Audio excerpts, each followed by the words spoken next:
Na semana que vem será comemorado aqui o centenário da Sociedade Teosófica no Brasil, pois ela foi fundada no dia 17 de novembro de 1919, na mesma data em que foi fundada em Nova York, em 1875, a Sociedade Teosófica. Quem fundou a Sociedade Teosófica? Helena Petrovna Blavatsky, uma aristocrata russa que é conhecida como Madame Blavatsky, mas que preferia ser chamada, ou seja, citada como HPB. Ela tinha feito inúmeras viagens pelo mundo e tinha recebido instruções e iniciações esotéricas no Tibete.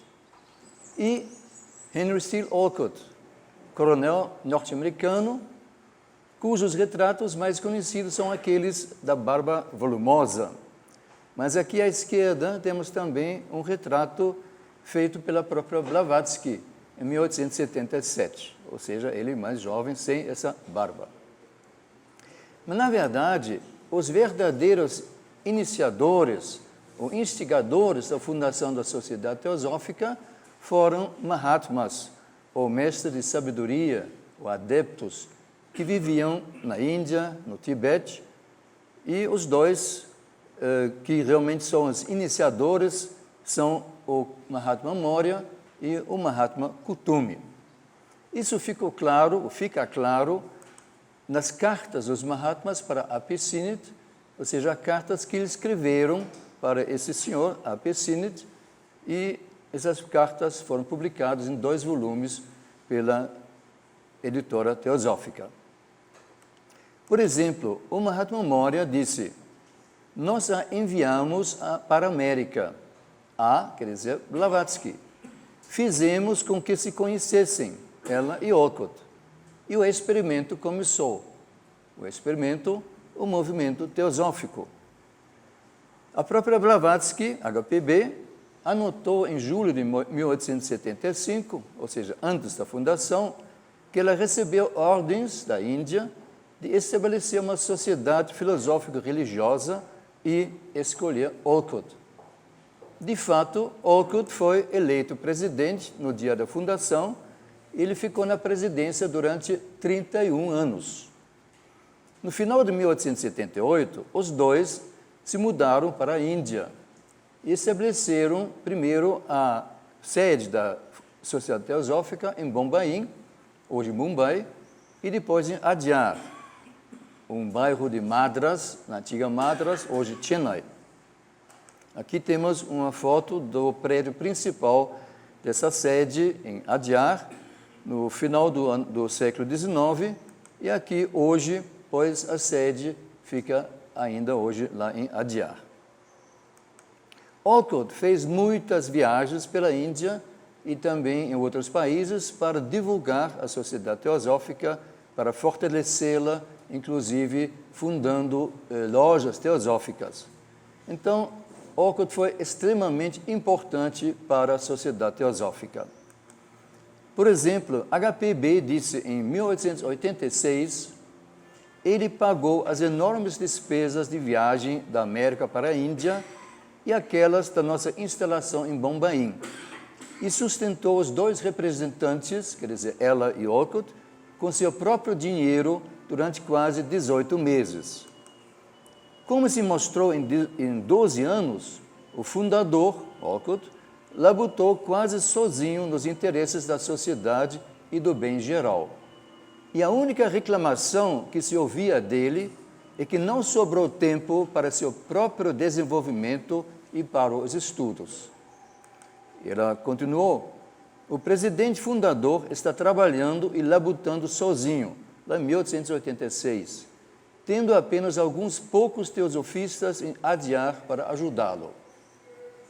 Ela destacou também seu bom caráter, sempre perdoando, sua profunda sinceridade e abnegação. E disse ainda: os membros da Sociedade Teosófica têm total confiança nele, na sua devoção a e amor pela sociedade. E o Mahatma Maurya disse, ou escreveu numa carta: Olhando ao redor, encontramos na América o homem para ser o líder da sociedade teosófica, um homem de grande coragem moral, altruísta e possuidor de outras boas qualidades. Ele estava longe de ser o melhor, mas era o melhor disponível. E Kuthumi disse, ou escreveu, Olcott e HPB estão, digamos, longe de serem perfeitos. E em alguns aspectos são bem o oposto. Mas eles têm em si algo que nós temos encontrado apenas muito raramente em outros, altruísmo e uma forte disposição para o autossacrifício pelo bem dos demais. No outro livro, também com cartas dos Mahatmas, mas o livro tem o título Carta dos Mestres de Sabedoria, também publicado pela editora Teosófica. Numa carta, Mahatma Mora escreveu: sejam quais forem as falhas de Henry Olcott, nós estamos satisfeitos com ele e lhe agradecemos. Henry Olcott serviu e seguiu seu mestre até o último alento com veracidade e lealdade. E, de novo, Mahatma Mora, se ele é ignorante de muitas coisas e se ainda permanece não iniciado, a razão disso é muito clara. Até hoje, ele preferiu sempre o bem dos muitos a seu próprio benefício pessoal. E no outro livro, Cartas dos Mahatmas para Apisinit, Kuthumi escreveu: podemos confiar nele em quaisquer circunstâncias, e ele dedica a nós o seu esforço tanto no êxito como na derrota. Onde podemos encontrar devoção igual?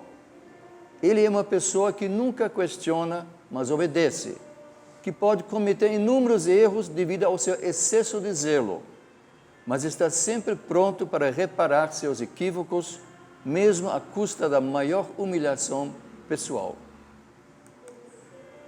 E sobre HPB, Mahatma Mora escreveu: a ele associamos uma mulher que possuía dons extremamente excepcionais e maravilhosos.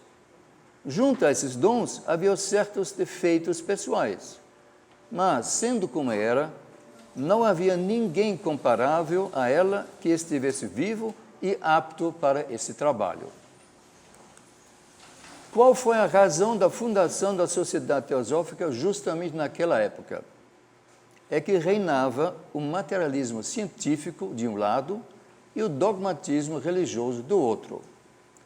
O próprio Olcott escreveu neste livro que está sendo lançado, quando ele fez um esboço sobre os objetivos da Sociedade Teosófica, ele escreveu: a Sociedade Teosófica ensina e espera que seus membros exemplifiquem pessoalmente a mais alta moralidade e as mais elevadas aspirações religiosas, que eles se oponham ao materialismo da ciência e a toda forma de teologia dogmática, que divulguem entre as nações ocidentais os fatos omitidos durante muito tempo sobre as filosofias religiosas orientais, sua ética, cronologia, esoterismo, simbolismo.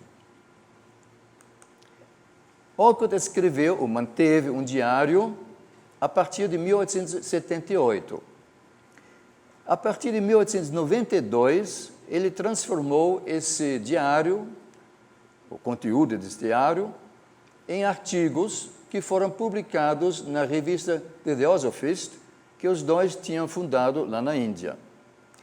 O primeiro desse artigo, estamos vendo aqui, tinha o título Old Diary Leaves, saiu em março de 1892. Mas aí ele colocou uma nota de pé de página, e eu vou ler a tradução dessa nota de pé de página. Devido ao insistente pedido de muitos amigos, escreverei para o Theosophist, com o título dado acima, ou seja, Old Diary Leaves, uma série de capítulos de lembranças pessoais do surgimento, do crescimento e das vicissitudes da Sociedade Teosófica. eles abrangerão anedotas sobre HPB, seus amigos e fenômenos, as aventuras pelas quais passei e algumas das pessoas famosas que encontrei. Disponho de muito material, visto que desde 1878 tenho mantido um diário em todas as minhas viagens por terra e mar, sem interrompê-lo um único dia. Para os acontecimentos anteriores a 1878, abrangendo nossas relações de HPB e mim, antes da fundação da Sociedade Teosófica, um grande número de fenômenos, a elaboração de Isis Sem Véu e o estabelecimento da famosa lamazeria em Nova York, tenho que confiar na minha memória, em álbuns de recorte de jornal e em certo número de cartas que guardei e trouxe para a Índia. Porém, não se pode esperar que eu consiga evitar erros quanto a datas e fatos até o momento em que poderei escrever tendo meu diário diante de mim. Ou seja, com sua sinceridade conhecida, honestidade, né, ele diz que pode haver erros no que ele escreveu, porque ele tinha que confiar em sua memória, mas também tinha artigos de jornais e também outros documentos. Em 1895, esses artigos, os primeiros artigos, foram reunidos no livro, também com esse título, Old Diary Leaves, ou seja, Folhas de um Velho Diário, que tinha o subtítulo A Verdadeira História da Sociedade Teosófica. Os volumes 2 e 3 saíram em 1900 e 1904. Esses dois volumes tinham o subtítulo A Única Autêntica História da Sociedade Teosófica. Depois sairiam mais 3, mas só após sua morte. E esses 3 contam a história até 1898. Então, são um total de 6 volumes da história da Sociedade Teosófica. Eu gosto muito de Olcott. Eu o admiro pelas qualidades que foram mencionadas pelos Mahatmas e por HPB. Por isso, mas também porque eu achava e acho que os membros da Sociedade Teosófica e os simpatizantes devem conhecer melhor o primeiro presidente, que foi tão importante, eu dei uma palestra aqui com o título Henry S. Olcott, primeiro presidente da Sociedade Teosófica.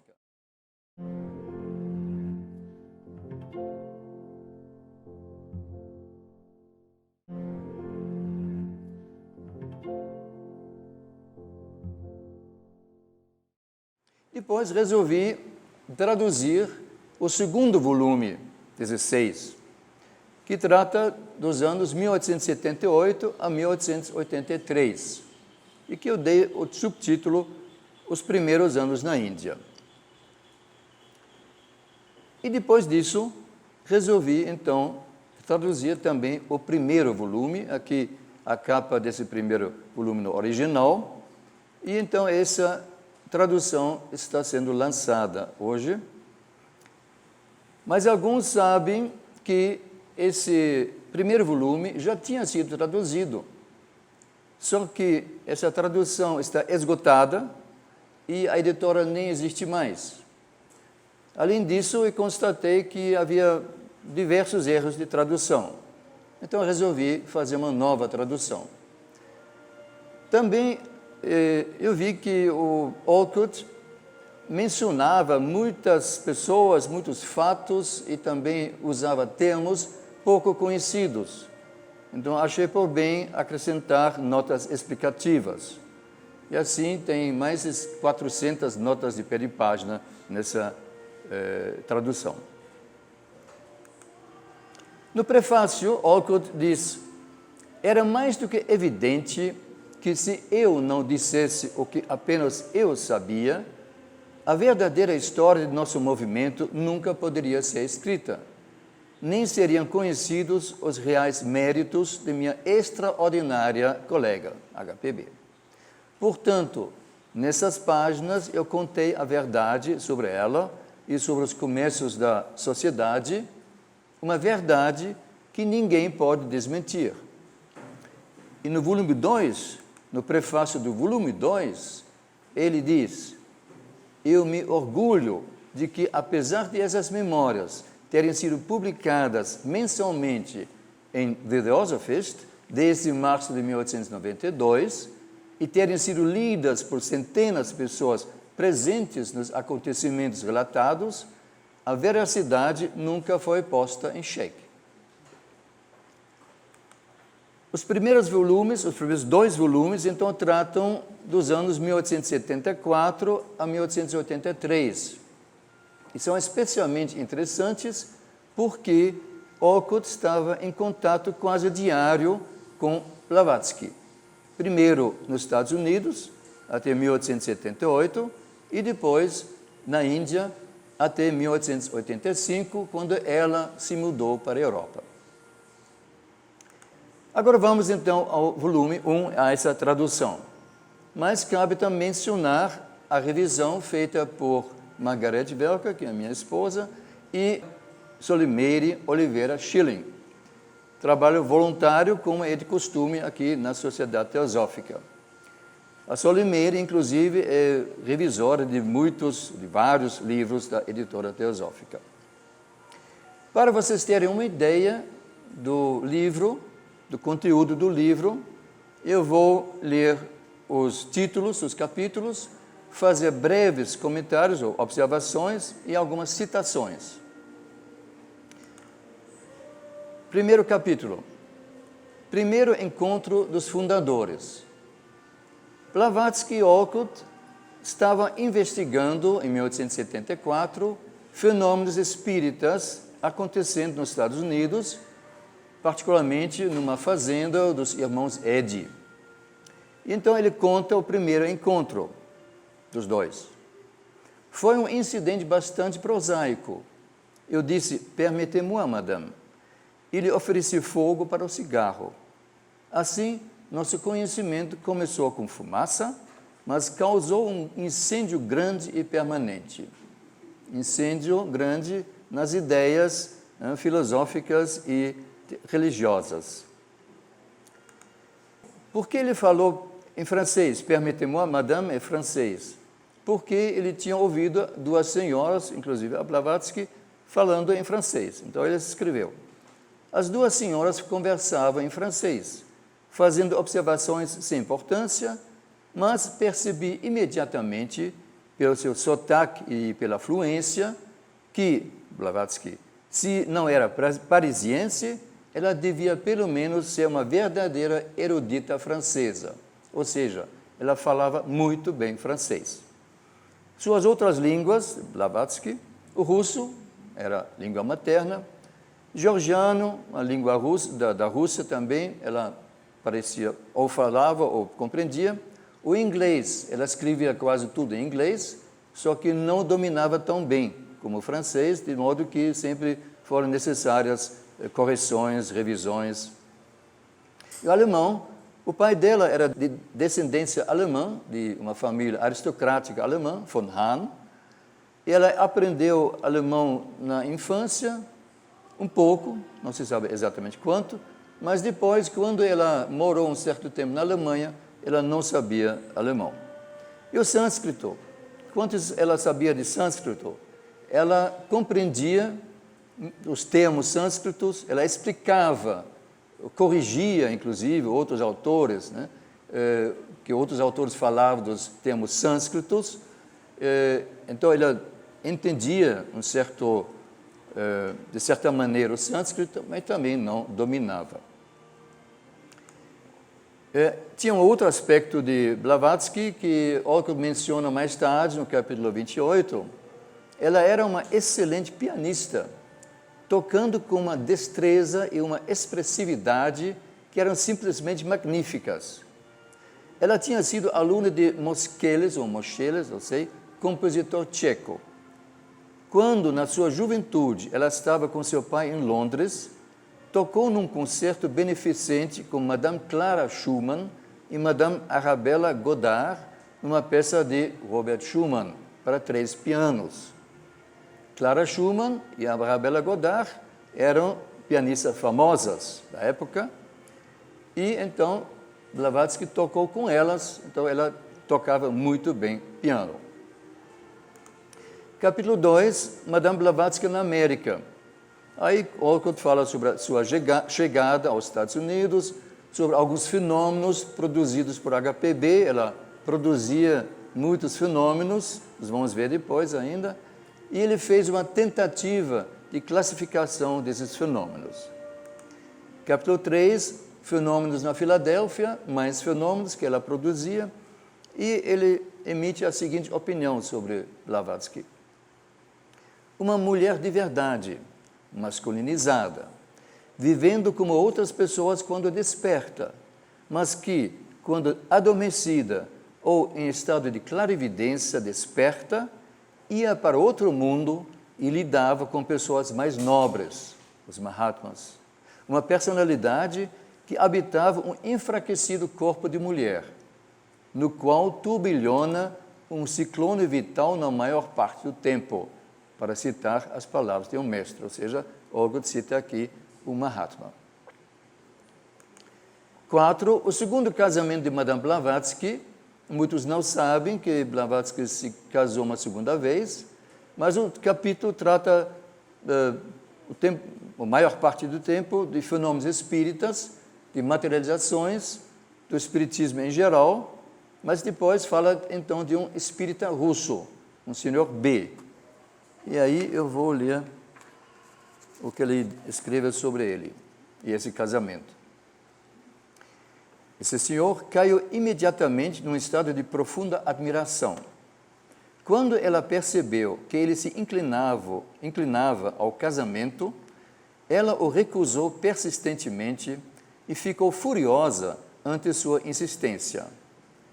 Isso só conseguiu aprofundar a devoção dele, que no final ameaçou suicidar-se se ela não aceitasse sua mão. Ele declarou que não pediria nada além do privilégio de cuidar dela, que seu sentimento era de adoração desinteressada pela grandeza intelectual dela e que ele não reivindicaria qualquer dos privilégios da vida matrimonial. Ele lhe fez tal cerco que ela finalmente, num acesso de loucura, me pareceu, consentiu em aceitar sua proposta e ser sua esposa, com a condição, porém, de que ela continuasse a usar seu próprio nome e que permanecesse tão livre e independente de qualquer restrição disciplinar quanto era então. Assim, eles foram legalmente casados. Mais tarde, Olcott diz, quando expressei, em particular, meu espanto ante o que eu considerava um ato de loucura de sua parte, casando-se com um homem mais jovem e indizivelmente inferior a ela quanto à capacidade mental, ela disse que se tratava de um infortúnio do qual não podia escapar. Seu destino e o dele estavam temporariamente ligados por um karma inexorável. Capítulo 5, Espiritismo. Aqui ele fala muito geralmente do Espiritismo, a situação do Espiritismo, sobretudo nos Estados Unidos, e fica claro que Blavatsky e ele defendiam o Espiritismo. Aliás, eu fiz uma palestra aqui, recentemente, com o título HP Blavatsky e o Espiritismo. Acho que é um assunto bastante interessante e essa palestra também está no YouTube. 6. A desaprovação oriental. Fala sobre médiums, mediunidade, fenômenos mediúnicos, investigações desses fenômenos e depois fala da atitude no Oriente. E aí também vou ler o que ele escreve sobre isso. Ele fala dos extraordinários fenômenos físicos que aconteciam naquela época nos países ocidentais. Fenômenos que aconteciam espíritas. No Oriente, semelhantes deslocamentos de coisas sólidas, como mobiliário doméstico, utensílios de cozinha, artigos de vestuário, etc., são coisas de que ocasionalmente se ouve falar lá no Oriente, mas sempre com horror. E as testemunhas oculares geralmente nem sonham em torná-las objetos de pesquisa científica. São, pelo contrário, olhadas como desgraças, obra de maus espíritos, muitas vezes de almas penadas, de parentes próximos e amigos íntimos. E seu maior desejo, dos orientais, é acabar com eles, considerados apenas como aborrecimentos.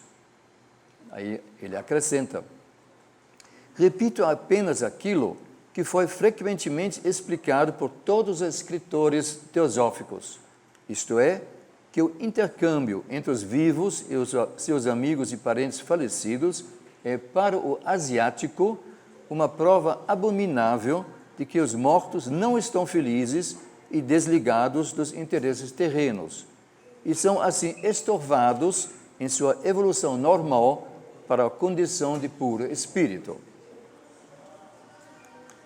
7. Dr. Slade. Dr. Slade era um médium que havia sido escolhido para ir a São Petersburgo, onde eles queriam fazer pesquisas sobre fenômenos espíritas.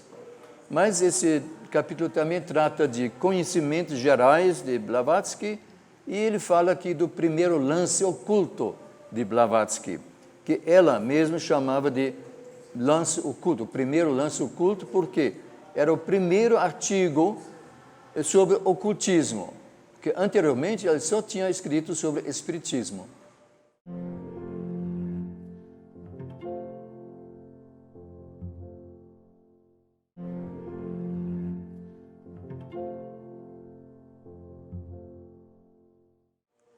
Oito, a sociedade teosófica é proposta. Aí fala detalhes sobre a sugestão de se formar uma sociedade de ocultistas. Vou ler só uma frase. Em consequência de uma proposta, ou seja, ele cita aqui um relatório, em consequência de uma proposta do coronel Henry S. Olcott, que fosse formada uma sociedade para o estudo e elucidação do ocultismo, da cabala, etc., as senhoras e senhores presentes na ocasião decidiram fazer uma reunião. E aí conta mais detalhes, e depois, então, no capítulo 9, vai falar sobre a verdadeira fundação da sociedade teosófica.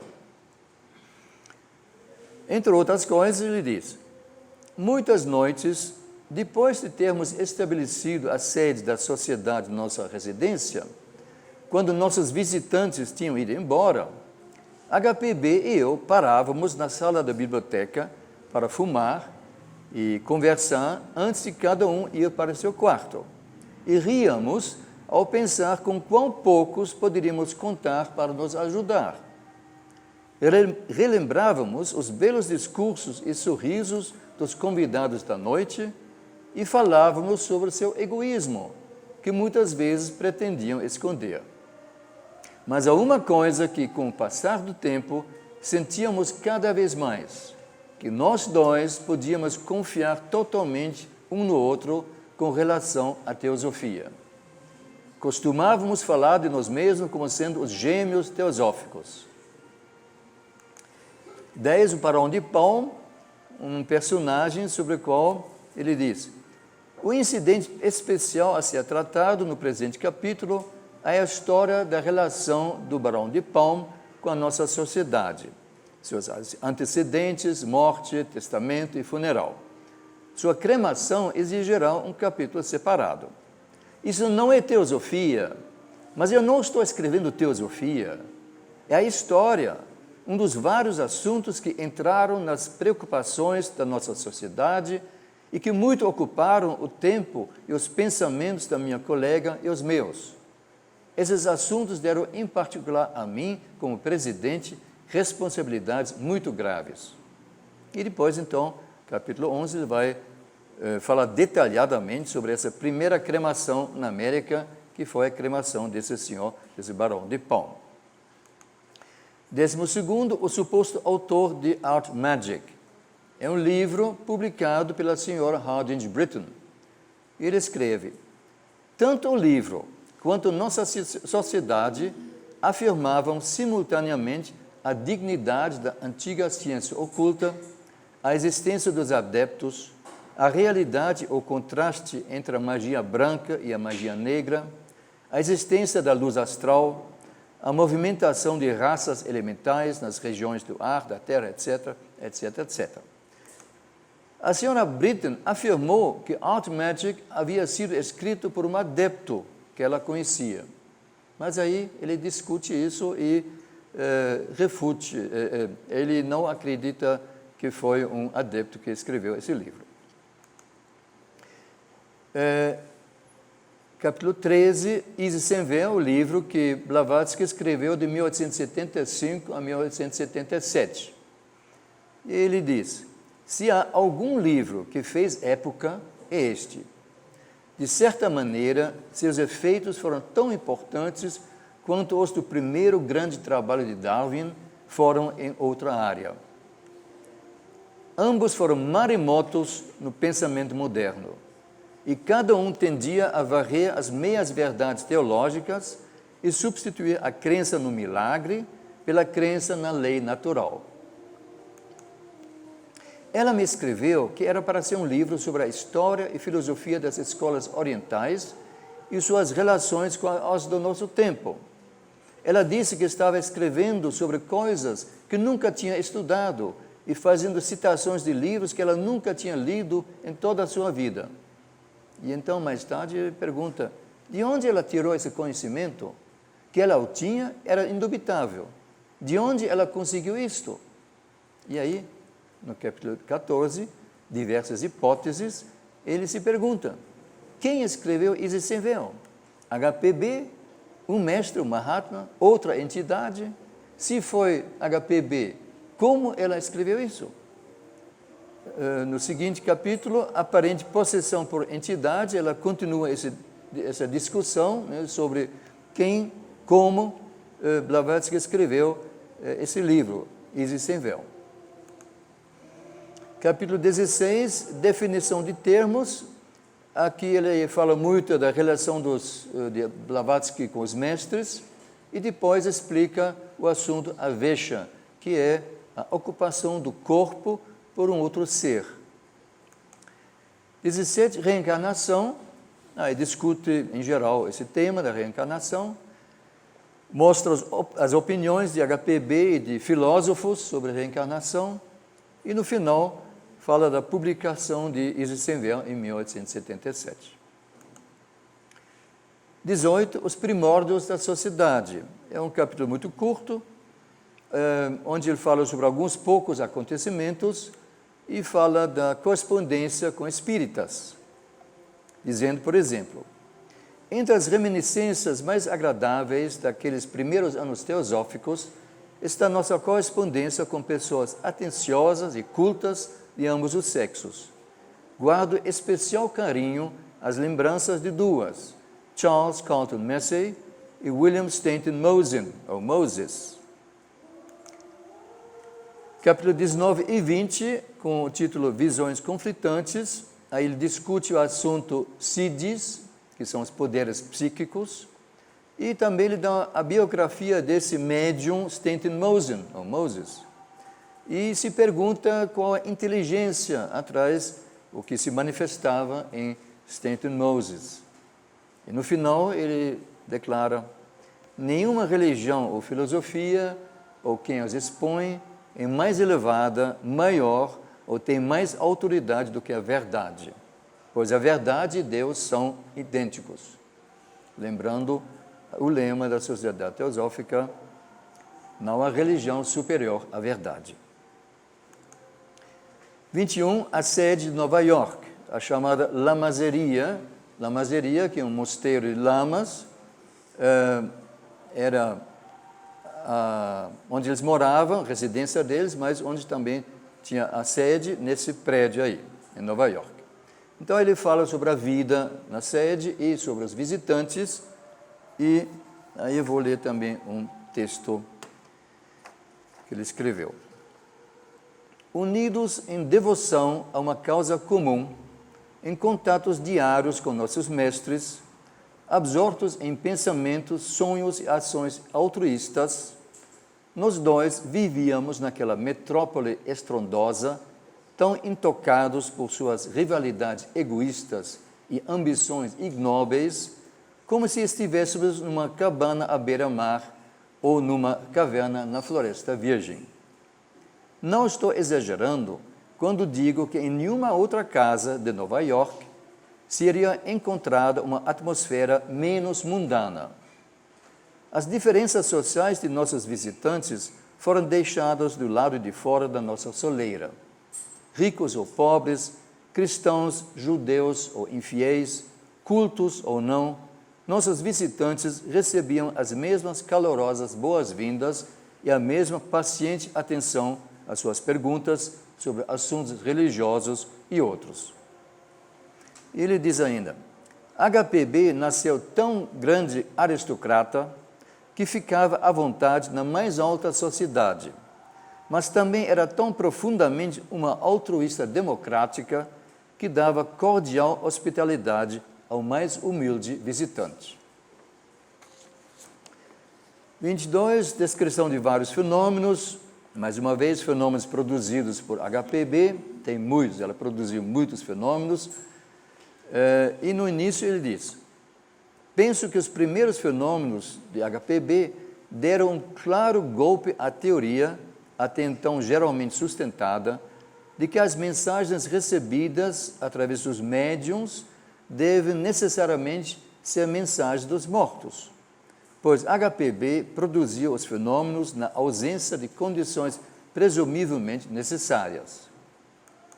No final, ele acrescenta, quando o espírito for mais uma vez reconhecido como fator supremo na gênese dos elementos e na construção do cosmos, fenômenos psíquicos como aqueles de nossa saudosa HPB, ela tinha morrido em 1891, adquirirão importância transcendente como fatos científicos elementares e não mais serão vistos por certas pessoas como truques de conjuração e por outras como milagres para satisfazer os crédulos. 23, materialização de imagens, mais uma vez fenômenos, aqui materialização de retratos, e aqui ele revela também o segredo da sua imensa barba. 24, projeção do duplo, ele discute esse assunto, projeção do duplo astral, diz que tem milhares de exemplos disso, e ele fala de duas ocorrências de projeção do duplo astral dele mesmo. E adverte, o poder de retirar o corpo astral do corpo físico não é uma prova de grande desenvolvimento espiritual.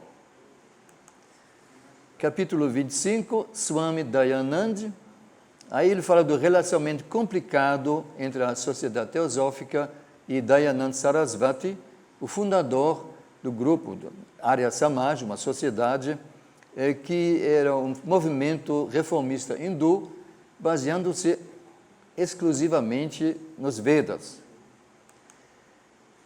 26, Madame Blavatsky em casa, aí ele descreve a rotina da vida na sede da Sociedade Teosófica, que era essa lamazeria, de novo, fenômenos de HPB, ele descreve o apartamento onde eles moravam, essa lamazeria, e olha o que diz, HPB não tinha nem mesmo uma noção rudimentar de manutenção de casa. Uma vez, querendo ovos cozidos, ela colocou os ovos crus diretamente sobre as brasas. 27, ilusões. De novo, vários fenômenos, inclusive aqui o aparecimento de dinheiro que eles estavam precisando na época. E ele se pergunta, os fenômenos são verdadeiros ou são maia, isto é, ilusão? 28, um esboço da personalidade de Madame Blavatsky. Ele já escreveu bastante, né, nessas 400 páginas sobre Blavatsky, mas aqui dá mais detalhes sobre ela. E o último capítulo reúne 3 assuntos. Madame Blavatsky se torna cidadã norte-americana, formação da Sociedade Teosófica Britânica e os últimos dias em Nova York. E pelo final ele diz, o dia 17 de dezembro, 1878, foi nosso último dia em solo americano. A anotação de HPB diz grande dia. Olcott fez todas as malas. E agora? Tudo escuro, mas tranquilo. E depois vem, escrito em maiúsculos, o profundo grito de alegria. Consumatum est. Que em latim significa está consumado, está feito, acabou. E com isso também acabou a minha palestra. Muito obrigado pela atenção.